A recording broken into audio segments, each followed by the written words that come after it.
Well, we've heard about the British museums. Now we shall go back to France and talk about the French museums. I wish I could show the picture that I have, which is something I would be very proud to show you. I just didn't bring it here, and that is the curator of the French Museum, who was once at the LA County Museum. She was also at the opening of the Mineral Museum in Beirut. When was it? 4 or 5 years ago, with Raquel Perez from Harvard, and I was pleased to be able to take a trip with Eloïse and Raquel up to the northern area in Lebanon where they have the fossil fish, and I just had a really nice picture there. But I don't think that picture will show up as we talk about this talk, so I'll have Alicia talk about the French Museum, one of the wonderful museums in Paris. Thank you very much, thanks. We had a lot of fun there, it was fun. So Rob asked me to trace back 400 years of collecting in France in 40 minutes. So it's a big job, so let's get started. Of course, I'm representing my two colleagues, Cristiano Ferraris at the Naturalist Museum and Jean-Claude Bouliard at the Sorbonne. So I really truly believe that France, and especially Paris, is now one of the most important centers for mineralogy in the world, and it has been for the last, I would say, 400 years almost. So I will begin, you will see, I will trace back the three institutions back in time, and I will begin with the oldest institution, which is the Naturalist Museum, which finds its origin inside with the drug cabinets of King Louis XIII. So that dates back to 1626. The king truly wanted something to collect everything that could help, cure things. So obviously it was plants, but at the time it was believed that minerals could help. So inside the drug cabinets, there were plants and minerals. And a few years later, in 1635, not only this drug cabinet was constituted, but at the same time there was a garden.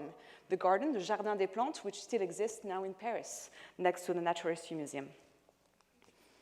So here are a few things dating back from that time to the 17th century. You will see some fun stuff here, like some what we call essence, and of course some ornamental objects like this. Why ornamental objects? Because already at the time it was recognized that minerals didn't truly do anything great for curing people, and it was better to use minerals as ornamental objects than to help curing things. After that, this drug cabinets was transformed into the cabinet de curiosité. So that was truly audited cabinets where a lot of things were accumulated, and that was under the professorship of Buffon. And he was really truly there to actually collect a lot of things. And that happened under King Louis XV. King Louis XV, and then King Louis XVI gave a lot of things to Buffon to increase the cabinet of curiosity at the time. And what made truly the cabinet what it was when Daubenton opened the cabinet to the public in 1745. There was about 99 display cases with a lot of accumulation of oddities. And that rang, everybody heard about it in Europe, and it truly made people wanted to donate more things to increase the cabinets, to show things from all over Europe. So that was the case with the great donations from a lot of kings of Poland, Denmark. I guess that you know this very famous Kongsberg silver, probably Peter will tell us more about that later, that was given by the King of Denmark back in 1777.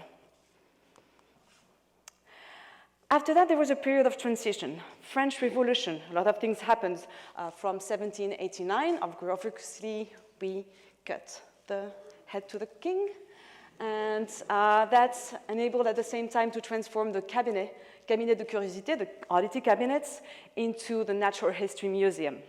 So the Natural History Museum really began in 1793.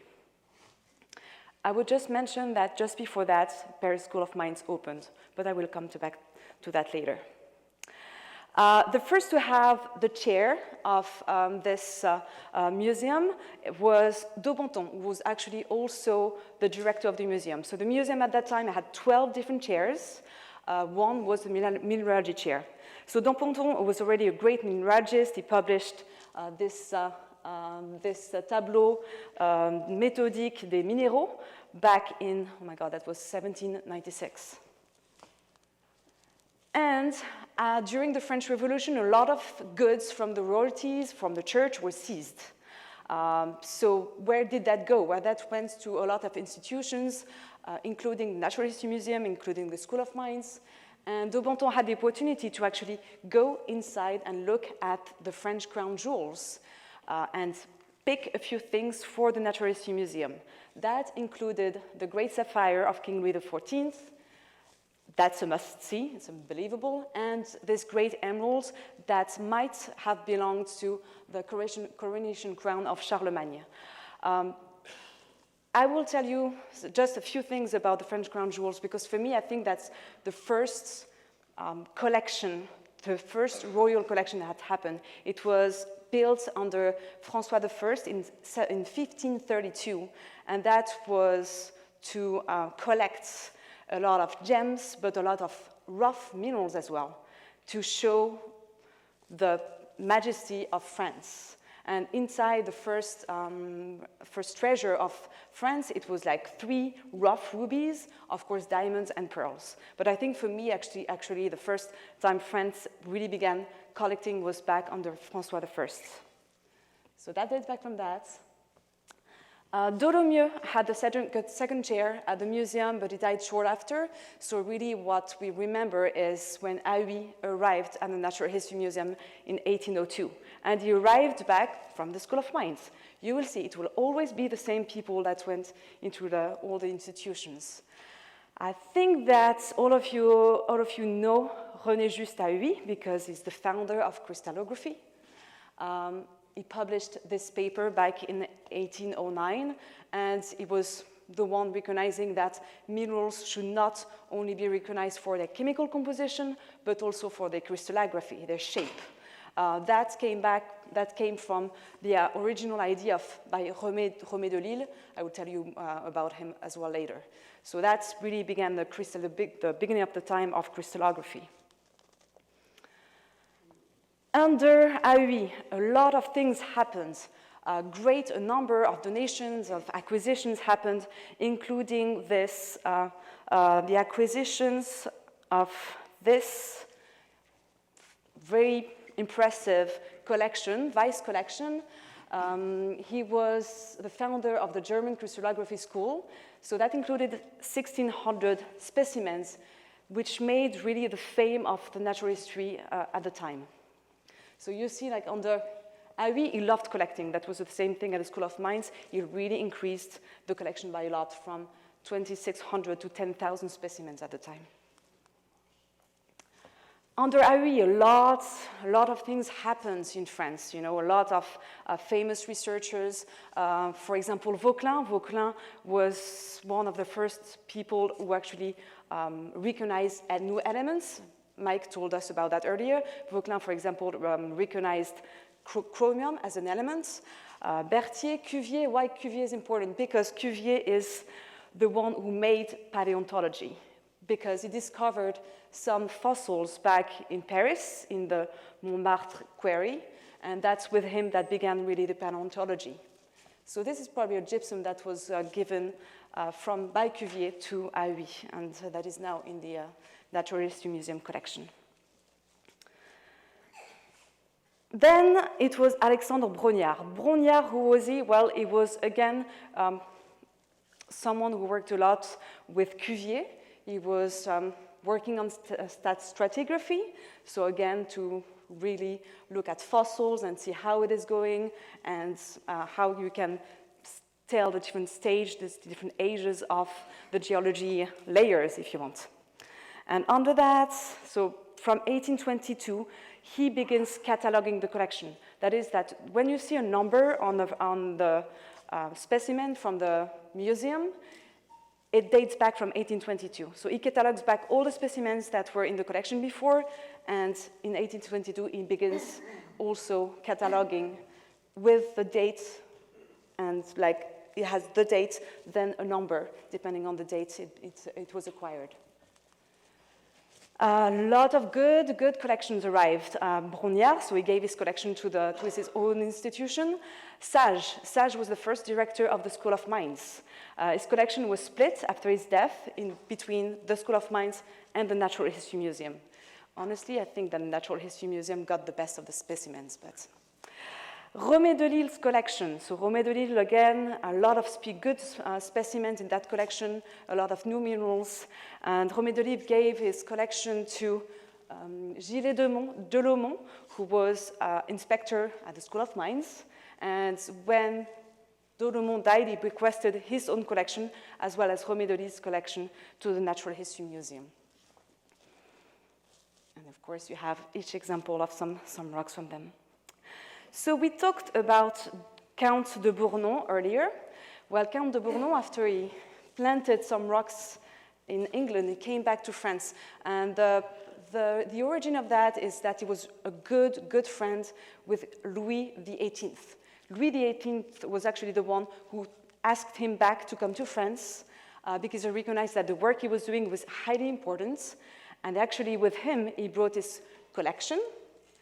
And King Louis XVIII actually bought his collection, put de Bournon in charge of his own collection, and on top of that, gave him 20,000 francs to collect more of his collection. 20,000 francs, so that was 20 times the annual budget of the Natural History Museum. That was completely crazy.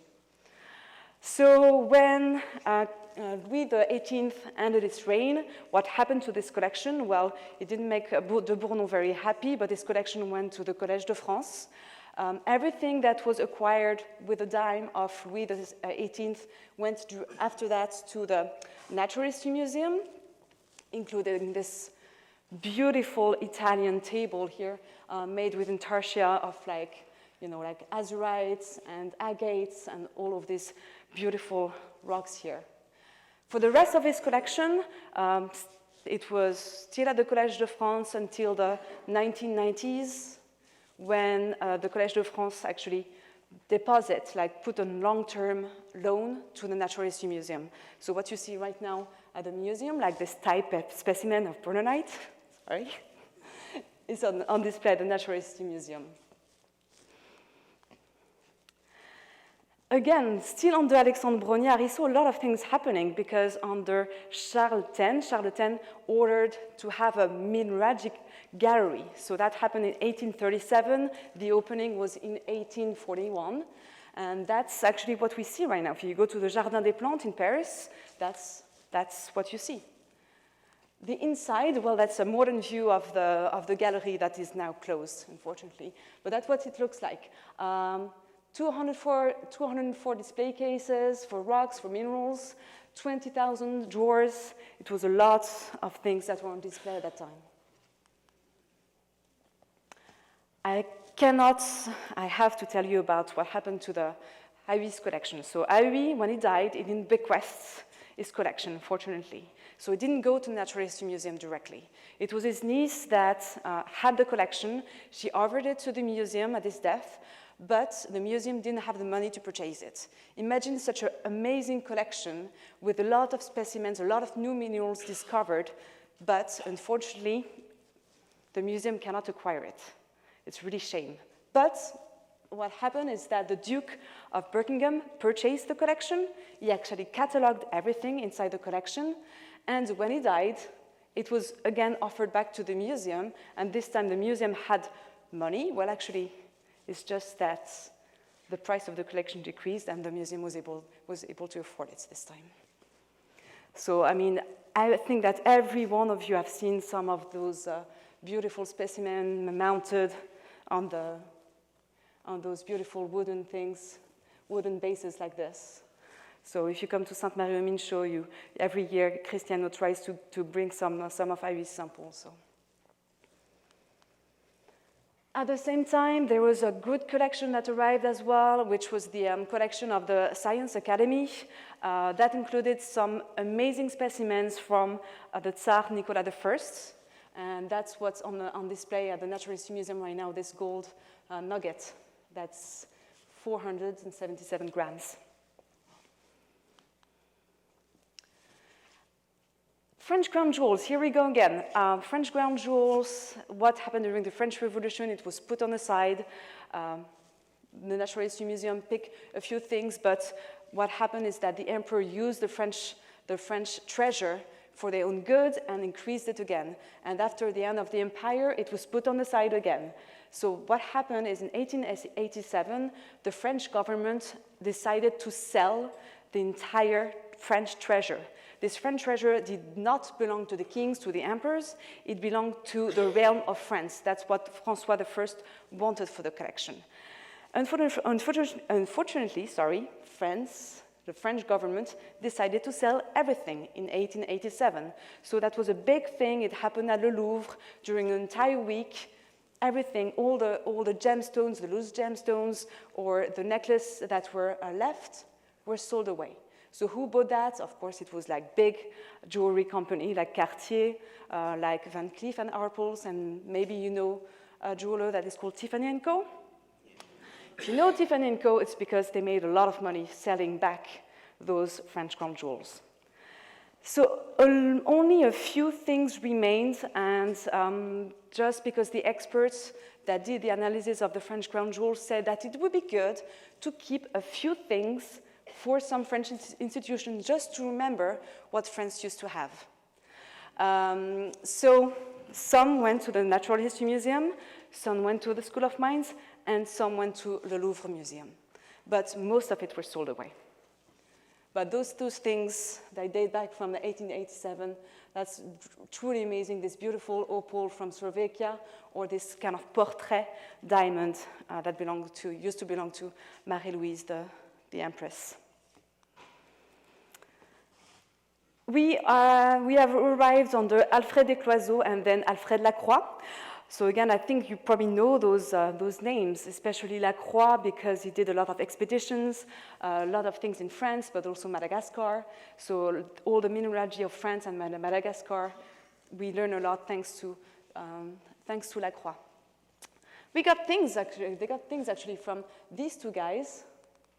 Let me show you first this collection, this azurite from the Lacroix's collection, and this Kongsberg silver from Descloizeaux's collection.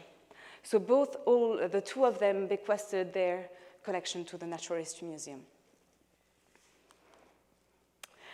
Something that might be of interest to you is the donation of Pierpont Morgan to the Natural History Museum. That's kind of unusual that he gave things to the Natural History Museum instead of giving things here in the US.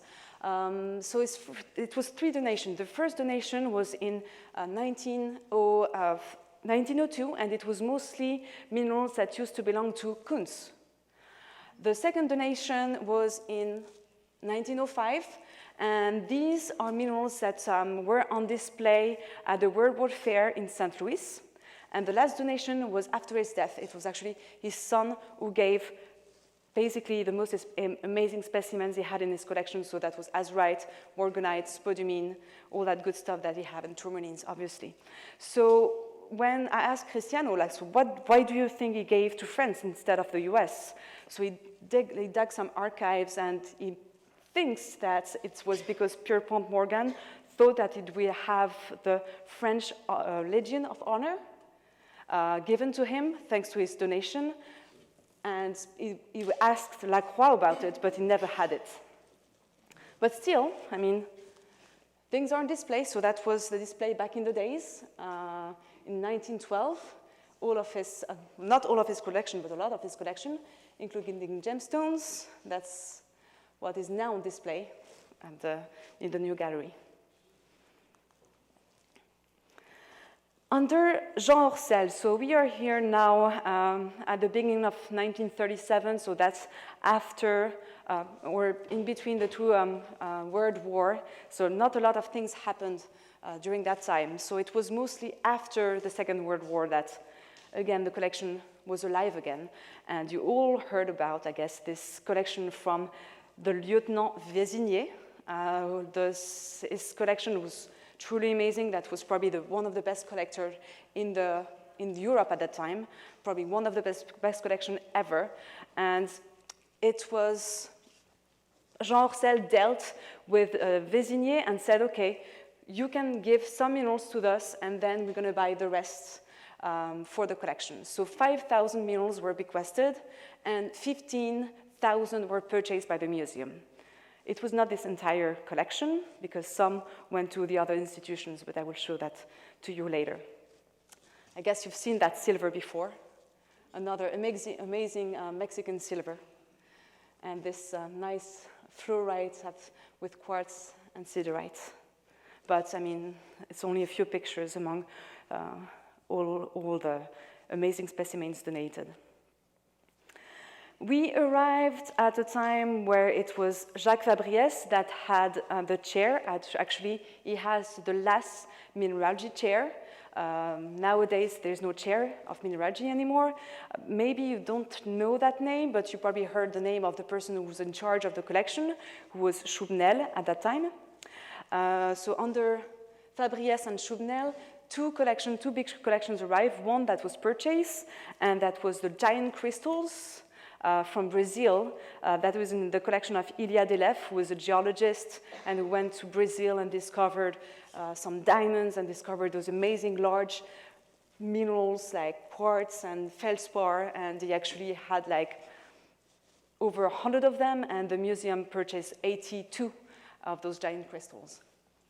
And most recently, in 1988, thanks again to Choubnel, they managed to get this collection, the Roger Caillois collection. So Roger Caillois is a very famous French writer, and he saw in rocks, in some agates, for example, he saw an entire universe. It was like reading the stones. So he published this book about the lecture, La lecture des pierres, the lecture of the stones. So he built an entire collection of representative stones that was finally donated to the Natural History Museum, or acquired by the Natural History Museum. So nowadays, as I told you, there is no chair anymore. It's only professors, researchers in charge of the collection.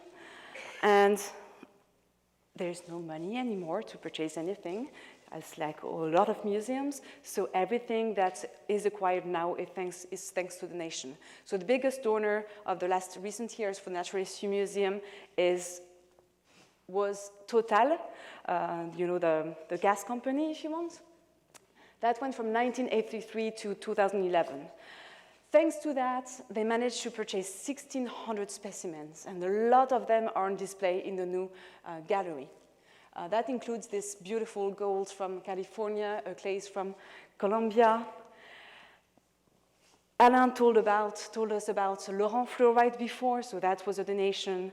That was a specimen acquired thanks to the sponsorship of Total. So that's really something unbelievable. And I will mention again, because I think it's really important, that's the only rock that actually has the title of a national treasure. So I think that's truly amazing. Thanks to the sponsorship of Total as well, they managed to open the gallery that was closed, I think it was back in 2001 after the diamond exhibit. So it was closed from 2001 to 2014. So the big gallery that I showed you earlier is now closed. They reopened a new exhibit next to this long gallery that has about, I think, like 600 specimens on display, including those giant crystals I was telling you about. And you will see a lot of different alcoves with different themes, very educational display. I think it's really, really good and a really introductory visit if you want.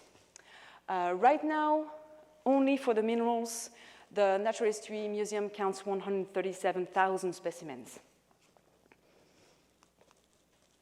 So let's go to the School of Mines now. That's where I work. It's pretty nice. Just go there and sit down and admire the minerals. The School of Mines was founded under King Louis the 16th again. The first director was Balthazar Georges Sage. I talked to you about him earlier. At that time, we were not in this place I showed you earlier, but we were at the Hôtel de la Monnaie in Paris, next to the Seine River. Very nice place. You can still visit this museum. Actually, it's now a museum, and you can see where Balthazar Georges Sage had his first office. And that's actually where the arrest made by the king to say that the School of Mines was created. And look at this little cute rooster here. Short after that, the collection was created. So the purpose of the School of Mines was obviously to teach people, to teach engineers how to recognize geology and how to find new natural resources. Okay, so we needed to be able to go around the world and to find those natural resources. Again, we are at the time where the industrial revolution was happening. We needed to find all those ore minerals to actually make things. So the collection was there to support that. That was created in 1794, and it was the purpose, and still now the purpose, is to the inventory of potential natural resources of France and of the world. That's still what's happening for us. So that's one of the first minerals in our collection. If you look at the date, where is the date? I had the date somewhere. Here, 1794. Okay, so that's, again, like Mike, it's not necessarily the nicest, good-looking minerals at that time, but it was very important. This was an iron ore. Not only we had donation from the students, the former students, but we also had, after the French Revolution, all of the things that were seized from the royalties. So all of those, we have catalogs and catalogs of objects, minerals, gemstones that arrived during the French Revolution inside our collection. The first to have the position of professorship and who was in charge of the collection was Eisemann. So before going to Natural History Museum, he was at the School of Mines in 1794. And we have this painting inside the museum with a famous calcite crystal that he probably dropped and then recognized that the little broken pieces had exactly the same shape as the original piece. I think you all know that story. Why did I put the Eiffel Tower here? Just because it happened later, but still, Eisemann has his name on the Eiffel Tower among like 71 other people. We hired a lot of good people, such as Vauquelin, Dolomieu. So these were students and then professors of the School of Mines.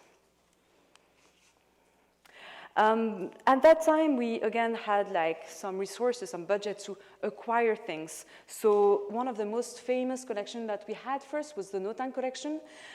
This huge sulfur from Cadiz. So see the dimension 35, so 35 centimeters. It's a big one that is at the entrance of our museum right now. One of the most popular one, I would say. The Bhutan collection as well has 500 samples that came from Freiburg. Because again, the School of Mines were communicating between each other. We gave them some samples, they gave us some. It was a good exchange, and the samples that were donated followed Werner's classification. So that's a painting of Werner. Actually, this rock is in our collection. You'll see it on display next to the painting of Werner. A fun story is this one. Alain told you a bit about it earlier, but this fluorite from Giromagny has a long story, 1770, as you saw on the label here. It used to belong to the collection of De Dietrich, who was a mineralogist. We got about 1,000 specimens from him.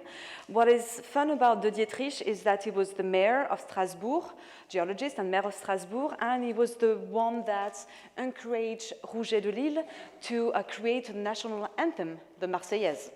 I think you heard about the Marseillaise. You probably heard it a lot in July when we won the cup, the World Cup, okay? So we think that actually those stones, those 1,000 rocks that we have, were probably some of the first things that ever heard the Marseillaise, because De Dietrich was the first one to interpret the Marseillaise. Isn't it fun? So the museum, well, the School of Mines went from Paris to some other place in France where we had mines. That was a wish of Napoleon to go back to the mines to actually teach the students. So professor had to go back from Paris all the way to Pessé, for example, to give the lectures. But I'm not going to go too much into that.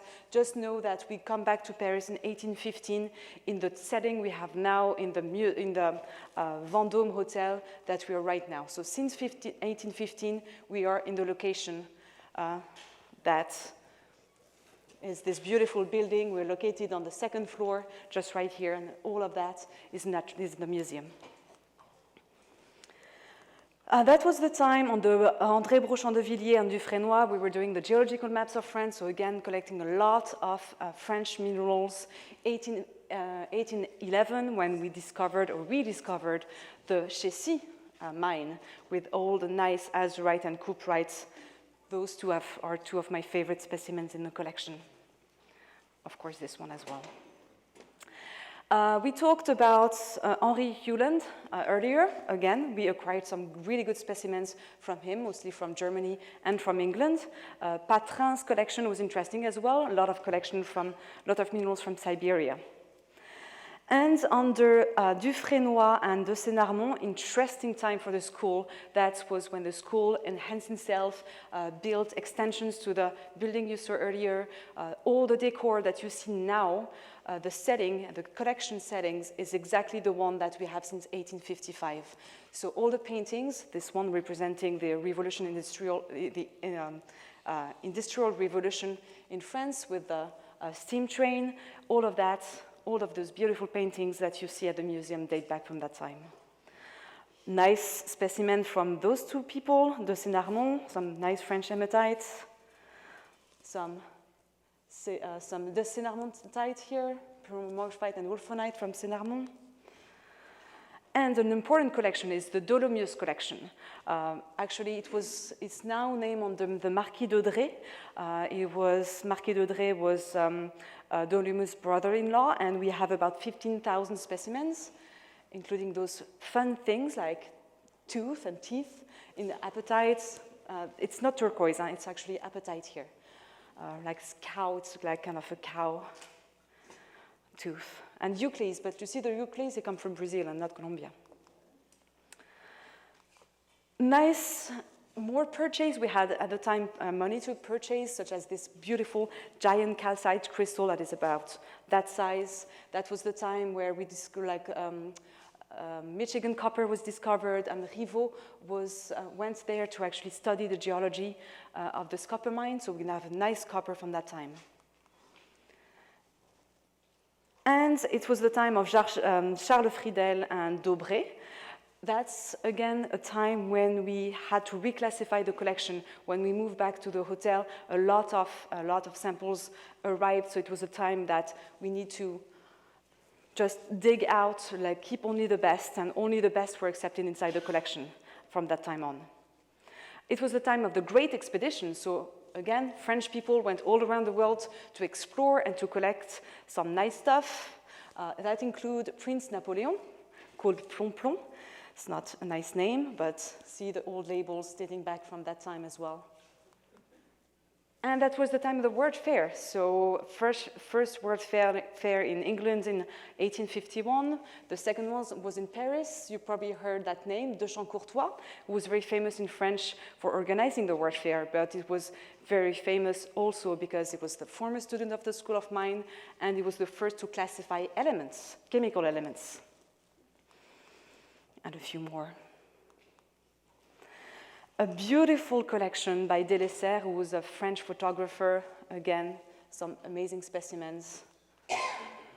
And a lot of donations from former students. Ignacio Domeyko, maybe you heard about him, did a study at the school and then was a very famous geologist, mineralogist, discovered a lot of new species and who settled in Chile. So he sent a lot of samples to us, such as dobryite, which is the type specimen here, and the meteorites.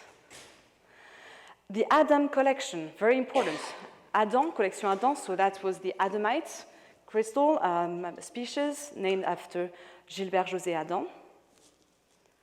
An amazing collection of 7,000 specimens. We have most of them still in the collection now. Another famous important donor is Ecclecox, who created the Mining Institute back in Pennsylvania, I think. And that's a giant Canyon Diablo that is 500 pounds that he donated to us when it was first found in 1891. And another Pennsylvania, like he was a state senator, I think, Thomas Eggleston, who founded the New York School of Mines. Of course, I cannot not talk about those little beautiful things. We have a nice donation from Edouard Cumingeite, of course, such as this huge boleite crystal, probably the largest, best crystal of boleite in the world. We got some of the French crown jewels I was telling you earlier. We have a bunch of amethyst, pink topaz, and emeralds from that time. This is actually in the new display that we have from we opened it 2 years ago. I'm sorry, I have to go fast otherwise. Émile Bertrand's collection, that was amazing, and I have to talk about this Dufresnoisite, I think in English you name it, because that's probably the best of the species. And it was the time where synthetic minerals were created, and that was probably one of the first ruby crystal done by Frémy and Verneuil back in the days, 1910.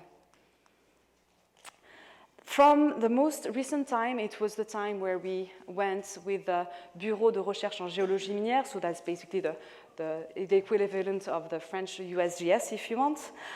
We went everywhere around the world to discover new deposits, to find out the new resources. For example, those giant crystals of Vivianite. This one is 1.20 meters, so that's about that. Okay, that's really giant. It's on permanent display. And if you want to know more, read the last min record about this M40 minerals from the Congo. That's actually Guillemin who was there at that time. One of a few examples of the nice specimens from that time. A lot more missions. I think you probably heard about this grandidierite from the 70s. That was at the time the best perfect crystal of grandidierite.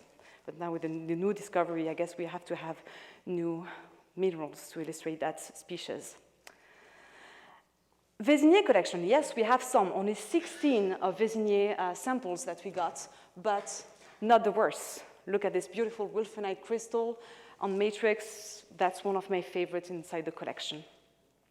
And with all of those minerals that we acquired thanks to expedition, we were able to exchange a lot. So of course, now our collection is done, you'll see a lot of nice minerals coming from good exchanges. I think that's for me the best Brazilianite crystal ever, but my personal opinion. I love this opal from Mexico as well. Just a few examples of this nice aquamarine or the sulfur. Just some more nice things that we exchanged, and we were able to acquire some nice American tourmalines. One of my favorites is this one. It's St. John Island Peridot. Beautiful. And nowadays, we don't have any money again to acquire, so it's only thanks to donation.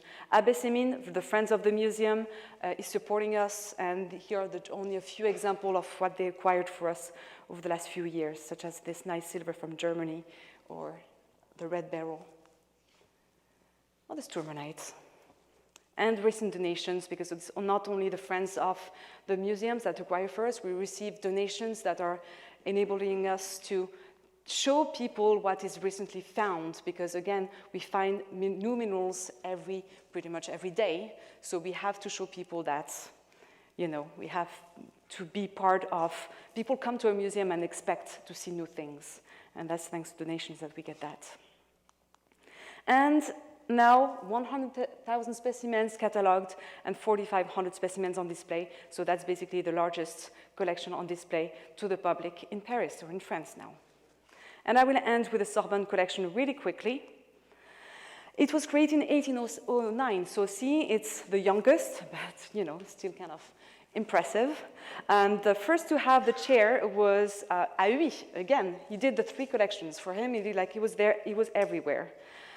And really what happened is that, he had a teaching collection. The first collection was to teach. But they had to step up the games eventually. They have to compete with us, with the Natural History Museum and with the School of Mines. So they had to acquire some collections. The first was this one acquired for 5,000 francs, 1,100 minerals that Beudant was able to catalog, and he actually discovered new minerals within this collection. The purchase of Louis Jourin's collection is an important one as well, because again, a lot of beautiful aesthetic specimens in this collection.